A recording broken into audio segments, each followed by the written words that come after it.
Наби саллаллаху алейхи уассаламның алдында біреуді бетіне мақтайды, қатты мақтайды. Сонда Наби саллаллаху алейхи уассалам, сен бауырыңның мойнын жұлып алдың ғой дейді. Өлтірдің ғой дейді. Түсінікті ме? Адам алданып қалады мақтауменен. Сол үшін жалпы халықтардың арасында бір-бірінің бетіне мақтау деген дұрыс болмайды. Иә, кейбір жағдайларда Наби саллаллаху алейхи вассалам кейбір сахабаларды мақтаған, оған ғалымдар не деп жауап береді? Сол жағдайларды мысал қылып келтіріп айтады, мақтауды көтер алатын адамдар болуы мүмкін, оларды мақтаса болады. Мақтауды көтере алатын адамдар болуы мүмкін деп жатырмыз. Яғни өте аз деген ол. Әркімді көтере бермейді мақтауды. Түсінікті ме жоқ па? Адам бұзылады мақтауменен. Ниеттері бұзылады. Оны көтере алмайды.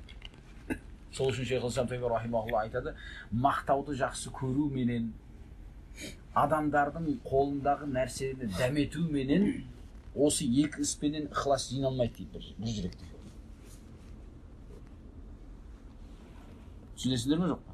Түсіндер ме жоқ? Екі нәрсе бар. Адамдарды мақтауды жақсы көру менен, және не? Адамдардың қолындағы нәрседен дәмету. Осы екі амал менен ықылас бір жүректе жиналмайды дейді. Осы бәлелерден құтылу үшін осы екі жаман амалды сойып тастау керек дейді. Ядбах дейді, ядбах деген сойып тастау керек, яғни құрту керек оны дейді жүректен. Қалай құртамыз десе, оның құртуы дейді. Адамдарды мақтауын іздейтін, немесе соны жақсы көретін адам білсін дейді, адамдардың мақтауы менен Аллахтың алдындағы жағдайы өзгермейді. Түсінікті ме жоқ па? Аллахтың алдындағы жағдайын бір дәрежеде көтерілмейді, жамандауы менен бір дәреже түспейді.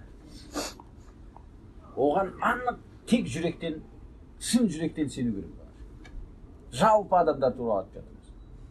Бір ғалымдар жақсылықты, жамандықты білген адамдар туралы айтып жатқан жоқпыз. Олардың жамандағанынан адам сақтану керек. А жалпы халықтың арасында болғанында, олардың мақтауы да, жамандауы да Аллахтың алдында дәрежеңді де көтермейді, түсірмейді. Негізі мақтауы әсерлі болатын Аллахтың мақтауы. Жамандауы әсерлі болатын Аллахтың жамандаған, Алла сақтасын. Сол үшін бір адам, бір араби келеді Наби саллаллаху алейхи вассалам алдында. Менің мақтағаным адамдарға шыныменен мадақ болады, менің жамандағаным адамдарды айыптап тастайды дейді. Енді бір адамдардың арасындағы сондай бір мәлім адам болса керек та, Наби саллаллаху алейхи вассалам айтады, жоқ, ол Аллах қой дейді. Түсінікті ме? Ол Аллах қой дейді. Залик Аллах дейді. Ол Аллах қой жамандаған, мақтағаны мақталып кететін, жамандаған, жаманданып қалатын, ол Аллах қой дейді. Түсінікті ме? Осы сенімді жүрекке жайғастыру менен адамдарды мақтаудан не? Адам сақ болады, иншалла. Бұл бір бәле. Екінші бәле не еді? Адамдардың қолындағы нәрсеге дәмету, қарап қалу. Негізінде адамдардың қолындағы нәрседен үмітсіз болу керек. Неге? Себебі адамдардың қолындағы нәрсе өзінікі ма, біреудікі ма? Аллахтікі, оны өзінікі емес. Солай ма жоқ па? Оған берген кім? Аллах. Неге солы берушіден дәметпейсің да, берілген біреуден дәметесің? Солай ма жоқ па? Неге адам сұраса ашуланатын пендеден сұрайды да, сұрамаса ашуланатын Аллахты қояды? Сенің Раббың сондай жомарт, одан сұрамай қойсаң ашуланады ол. Наби саллаллаху алейхи вассалам айтады, кім Раббісінен сұрамай қойса, Аллах, Раббы оған ашуланады дейді. А пендеден сұрасаң, сұрай береді осы. Түсінікті ме жоқ па? Жақтырмайды. Өз туған балаң жақтырмайды тура келсе. Солай ма жоқ па? Неге? Себебі адамда сараңдық бар. Міндет бар оның артында. Оның артында Алла сақтасын қорлық келеді. Түсінікті ме жоқ па? Алла субханаху ва тағала бермейтін нәрсені пенде бере алмайтын екеніне сенесің. Алла беретін нәрсені ешкім сенен қайтара алмайтын екенін білесің де, Аллахтың жалғыз өзінен сұрайсың. Соған ғана мұқтаждығын белгілесің. Себептей қалу керек.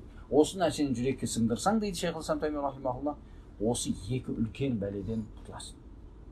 Сонда артында адам хақты хақ деп қалады, айтады да, істейді де, солай ма жоқ па? Батылды да батыл деп айтып, соны тастап, сонда берік қалады.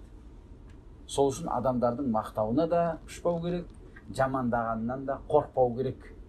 Негізінде мақтау Аллахтың мақтауымен қуану керек. Жамандағанда Аллахтың жамандағанына жолығып қалудан сақтану керек болады. Сол үшін біреуді бетіне мақтау бұл және бір кемшілік.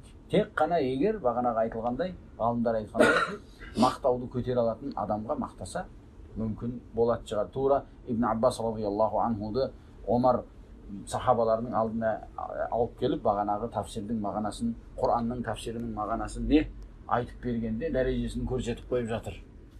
Солай өзі жас бала, бірақ не кем адам екенін Омар біледі. Түсінікті ме жоқ па? Осылай сияқты жағдайларда мақтаса болады. Ол өте аз.